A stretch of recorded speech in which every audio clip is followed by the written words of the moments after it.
For my classical speech, I'll be playing the role of Bolingbroke from Richard II.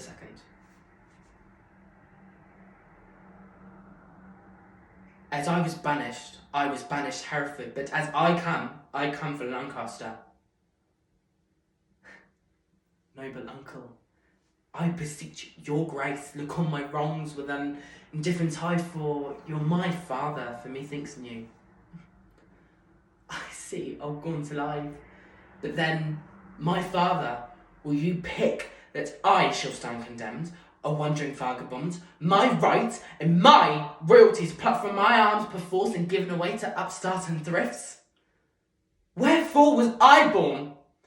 And if that, my cousin, be king of England, then it must be granted that I am Duke of Lancaster.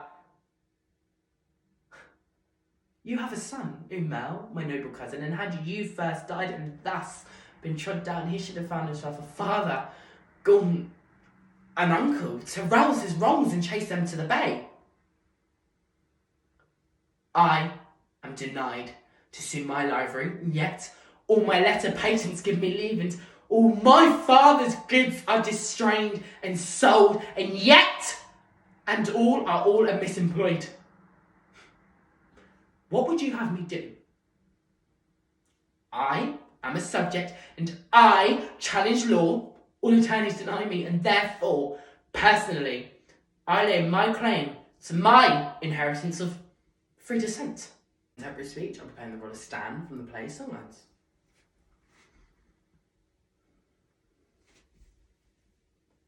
I bossed the party, like I was on it, on fire, on a roll. I was the life and soul of the party, like the guy that everyone wants to talk to. I'm normally so quiet around these people, they're not even used to hearing me talk, let alone this fast. And I was telling stories and I didn't stutter or shuffle or get in a muddle, and they were genuinely funny. And I watched as people come to hear my first, my second, my third, my fourth story, and they were beelining for me. It was amazing. And then we went out into the garden because I wanted to tell Stevie that I loved her. So I found her and I took her face into my hands and I was like, tell me all your secrets. She said I was being too intense, which I like because all the fit boys are intense. And then this song came on. I don't know the name of it, but it was this cool track, like the song that I should make the move on. A company song I'd be doing So You Want to Be a Boxer from Bugs Malone. So you wanna be a boxer in a golden ring? Can you punch like southbound freight train? Tell me just one thing. Can you move in the wind like a hummingbird's wing if you need to? Can you bob, can you weave, can you fake and deceive when you need to? You might as well quit if you haven't got it. So you wanna be a boxer, can you pass the test? I can tell you got it in you, I've trained the best. When you work and you sweat and you bet that you train for a buzzsaw, then you nearly lose your mind cause you find that your boy has a glass jaw. So you might as well quit if you haven't got it. For my self-devised piece, I'll be doing a self-written monologue based off the picture musicians. After a 10-hour shift, all I want is a nice, easy, peaceful night. So I came home from work, I went to the toilet, and I was hungry, so I thought I'd put my dinner on. Chopped the potatoes, oil, oven, lovely. And then I needed to do my washing up, so I was doing my washing up, got Dolly Parton playing in the background, singing and dancing along, wasn't really paying attention to be honest. And then by this point it sort of was a Dolly Parton tribute act. Kind of embarrassing, I know.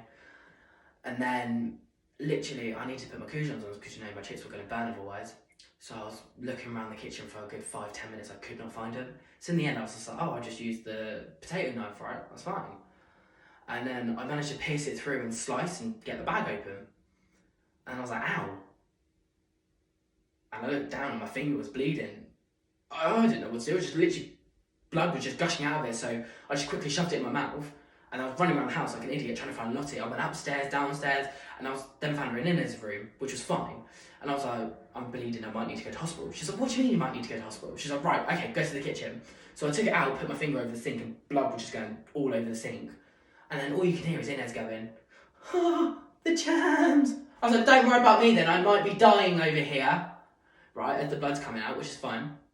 So then, obviously, we rang 111. I'm on FaceTime with my mum. My mum's panicking. She's like, oh yeah, I'll drive. I was like, Mum, it's 5 hours. Like, you're fine. And then in the end, we just cut that because we couldn't get through to 111. So then I went to A&E. Went to A&E, which was fine. The nurse doctor, like the person, they were sort of like a student person, so they would look at me sort of panicking. So they unwrapped my like T-tail bandage that I made. It was amazing, by the way. And they did that, and then like they were like, oh, quickly close it up. Closed it up. Went through that one, they had to get me another one, and another one. Literally had 3 by this point. I was like, can I see a doctor? Then they sent me straight through to the doctor, and she started putting like saline over it and all this stuff. I don't know, she was saying a lot of words: iodine, saline, nice, paperfly stitches. I don't know what she was saying. I wasn't really paying attention, I was just watching all the blood come out. And finally, after 3 hours, I went home, and I never had any chicken goujons. And the funny thing is, Dolly Parton was still playing in the kitchen.